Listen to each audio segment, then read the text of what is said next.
What's up, Red Wings fans? Welcome back inside Little Caesars Arena for another edition of the Forecheck presented by PointsBet. I'm Daniella Bruce, and as always, I'm alongside Ken Kal, your Red Wings radio play-by-play announcer.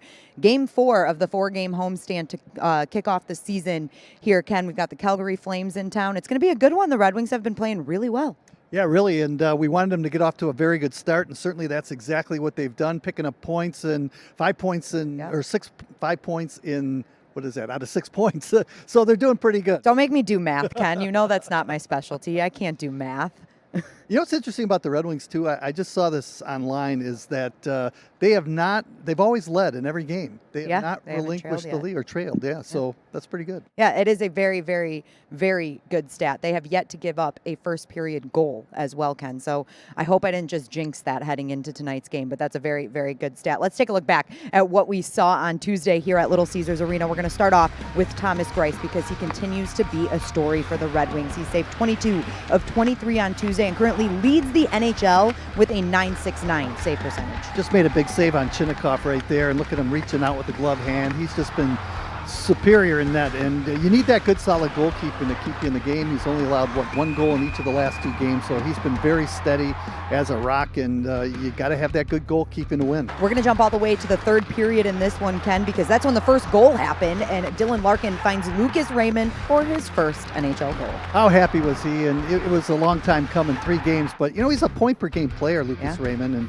he picked up right where he left off in the preseason. There's Dylan Larkin picking up the puck for him, and that's a puck he'll always look at that. I love those pictures, the first NHL goal pictures. He should be smiling a little bigger, but I'm sure that's going to find a spot on his mantle. Well, I was a little bit concerned later on in the game after he got hit, but he was okay. He was talking to the media afterwards, but good for him. That's right. And minutes later, Tyler Bertuzzi with a score of 1-0 Wings right now. Lucas Raymond makes a great play. Dylan Larkin dishes to Bertuzzi this time, and bam, it's 2-0. That was a big goal right there. And Tyler Bertuzzi continues to find the net. What does he have, like 9 goals in his last 10 hockey games going back to last year? So he's been firing that puck in on a regular basis, and that's good for Detroit. That is his 5th of the season, Ken. We saw that 4-goal game to open the season, and now the Red Wings would take control of this game, and Nemetsnikov and Adam Ernie would both net an empty netter for a final score of 4-1 in favor of your Detroit Red Wings. Ken, this was a very complete hockey game, one of the most complete we've seen them play in a while. How many empty net goals has Nemetsnikov had with Detroit? He's had to have at least a lot. Yeah, we're gonna have to look up that exact stat. But Nemetsnikov always finds the empty net. It's not a bad thing though. Sometimes you can miss, so I'm glad he has that shot down. He's accurate and he scores the empty net goals. You can always count on him. But you mentioned a complete game by the Detroit Red Wings, and that's good. And they were outshot badly in the first 2 games. Had good goalkeeping from Greiss in both of the contests. But last game they outshot their opponent by a 2-1 margin. So whenever you can do that, you're going to win a lot of games. Ken, we keep talking about Lucas Raymond and Moritz Seider, but that's a good thing. We want to talk about them here on the Forecheck because that means they're staying in the games and they're playing really well. You mentioned Lucas Raymond is a point-per-game player. He has 3 on the season after his 2-point night on Tuesday. Mo Seider also has 3 points, which is tied for the NHL rookie lead right now. Mo Seider also leads all NHL rookies in ice time, so they're definitely making an impact. Over the last couple of seasons, Daniella, I kept thinking, when are the Red Wings going to get a couple of players that can just break out and be really solid rookie players in the National Hockey League? Where now you're seeing it right now in Lucas Raymond and Moritz Seider. Both players outstanding. Look at that ice time for Moritz Seider. 21:34. Doesn't look out of place back there. Calm, cool. Plays with a lot of savvy, and Lucas Raymond, as I mentioned, a point-per-game player preseason, now into the regular season. He's been terrific. Mo Seider is an extremely confident player out there. You can see the confidence when he has the puck. I remember a little spin move he did on the blue line. Just, you don't expect that out of rookies, right? He just always looks so confident. And I asked Coach Blashill this morning why, or I guess how does it help his development playing that many minutes? And Coach Blashill was quick to say, we're not just giving him these minutes, he's earning these minutes. And obviously he's playing on the power play and the penalty kill, so it's going to add up. But it has to be great for a young guy like that to be logging this type of ice time. Well, you have to earn the trust of the coaches, and coach isn't going to put you out there if he knows that you're going to be making mistake after mistake after mistake. He's been playing flawless hockey, in my opinion, Mo Seider, and he earns the coach's trust. That's why Blashill's got him out in all different types of situations. Lucas Raymond also earning Coach Blashill's trust. He's actually been playing on the top line with Dylan Larkin and Tyler Bertuzzi, and the chemistry that we've seen between this line has been outstanding. outstanding so far. Dylan Larkin has done such a great job of finding his line mates, Lucas Raymond and Tyler Bertuzzi, and they are just clicking. They have some balance, too, and when Larkin was out because of that suspension, Robbie Fabry moved up to that top-line center ice position, didn't look out of place right there. So they've got some interchangeable parts, and that's something that we haven't seen from a Red Wing team in quite some time. Yeah, and Sider has been paired up with Nick Leddy, who came over to Detroit in a trade, and I think Nick Leddy has really lived up to the expectations. He's doing everything that we thought he would do when it comes to better breakouts, better entry passes, things like that. And he's been good on the power play. So definitely a steady defenseman back there. Solid veteran, knows how to play the game, knows exactly what to do. And, Danny DeKeyser, I think he's overlooked sometimes. I think he's played pretty well back there, especially teamed up with Roenick.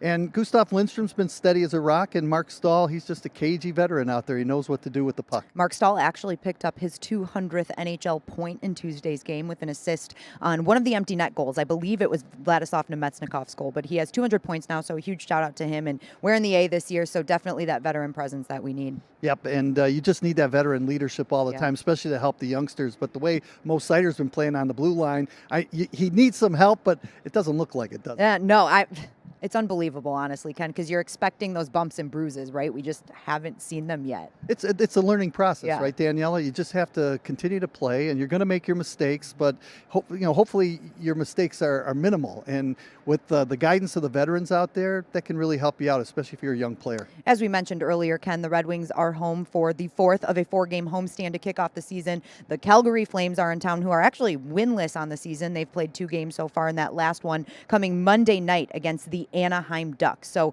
we'll take a look back at that matchup. And we'll pick it up in the first period, where Blake Coleman gets the scoring started by himself, and he buries. He's a great acquisition for the Calgary Flames. Signed a 6-year deal. He was with the Stanley Cup champs last year, the Tampa Bay Lightning, and that's a big signing, and he's going to help them out offensively, no doubt about it, Blake Coleman. Calgary 1-0 lead, and here's Cam Fowler to tie things up. Yeah, we know about him. Yeah, we do. And that was a nice shot that just got inside that left goal post. And now we'll head to the second period, and it's Elias Lindholm for Calgary. End of a great shift, and he buries to give Calgary the lead again, 2-1. 2 goals on the season for Lindholm, and they've got to find ways to score goals, Daniella. They've only have 4 goals as a team. And look at Tyler Bertuzzi. He has more goals scored than the whole Calgary team. That he does, and Ricard Raquel here will make this a tie game in the third period. So Anaheim definitely didn't let up either. No, they didn't, and I think they're a little bit improved this year. They've made some deals in the offseason, and they're going to be a tough team to beat in that Pacific Division. Here we are in overtime, and it's Jamie Drysdale, the 2020 draft pick, who buries this one. Just a really nice shot, and Anaheim would take this one with a final score of 3-2. Red Wings took Lucas Raymond. Drysdale goes to the Anaheim Ducks in that draft year, and both teams are really clicking with those 2 players. So as I mentioned, Calgary falls to 0-1-1 on the season, have yet to pick up their first win. Their leading scorers, you mentioned Lindholm has 2 goals on the season. Johnny Gaudreau and Rasmus Andersson each have 2 points as well. I mentioned the forwards have to pick it up for the Calgary Flames, and really when you go back 3 years, their average goals per game has been dropping dramatically over the last 3 years. 3 years ago, it was 3.52 average goals per game, and then it was 2.91. Last year, 2.77. So the trend is going downwards. If the Calgary Flames want to make a run and they want to make the playoffs, the top players, Sean Monahan, Johnny Gaudreau, Lindholm, all these guys have to produce, and they really got to put the puck in the net, and right now they're just not doing that. Well, it doesn't start here tonight, I'll tell you that, Ken. And before we wrap this up, we'll take a look at our goaltending matchup for tonight. Alex Nedeljkovic is getting the nod for the Red Wings. He was the first to leave the ice at morning skate this morning, and Jacob Markstrom in net for the Flames. Now, Alex Nedeljkovic, he had a tough go in his first start as a Red Wing. He was playing the Tampa Bay Lightning. Obviously, that's difficult. And you got to look at the score of that game, 7-6 in overtime. And on the other end of things, that's Andrei Vasilevsky, who also gave up 6 goals. So definitely looking for a bounce-back game, and I'm sure he wants to prove himself that he belongs in this solid rotation of Thomas Greiss and Alex Nedeljkovic. Absolutely, Daniella, and that was a tough draw right there. To go against the defending Stanley Cup champs, and with all that firepower, and certainly he's seen those shots from Stamkos and Kucherov in that hockey game. But, the Red Wings had a couple of 3-goal leads. The goaltender has to come up with some big saves, and we saw it from Thomas Greiss. Look what he's done over the last 2 games.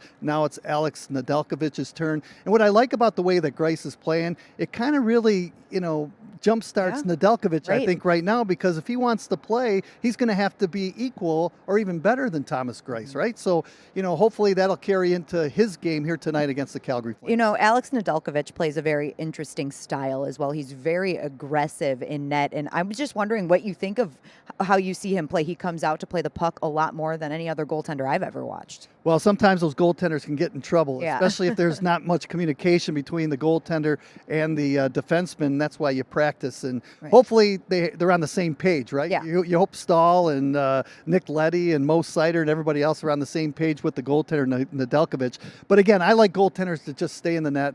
I don't like them getting behind the net and trying to play the puck. Leave it for your defensemen. All those good goaltenders like Patrick Waugh in the past, with the exception of Dominik Hasek. Nedeljkovic kind of reminds me of him. He's all over the ice making fantastic saves, but I like those conservative type goaltenders, but that's just my opinion. Well, we're looking forward to tonight's matchup between the Flames and the Red Wings, Ken. We were impressed with how the Red Wings looked on Tuesday. We've been impressed throughout the start of this season. How do they continue that in tonight's game? Just play the way they're playing, and you got to outshoot the other team too. Spend more time in the offensive zone. If the Red Wings can do that like they did in the last game, they should come away with the 2 points. It'll be a great homestand. All right, we love it. For those of you not coming down to the arena tonight, which we hope you are, make sure you tune in to 97.1 The Ticket and listen to your very own Ken, Kal, and of course you can catch the game on Valley Sports Detroit. Puck drop tonight is 7:30. As always, thank you, Ken, for joining me. Welcome. And thank all of you for tuning in to the Forecheck presented by PointsBet. We'll see you next time.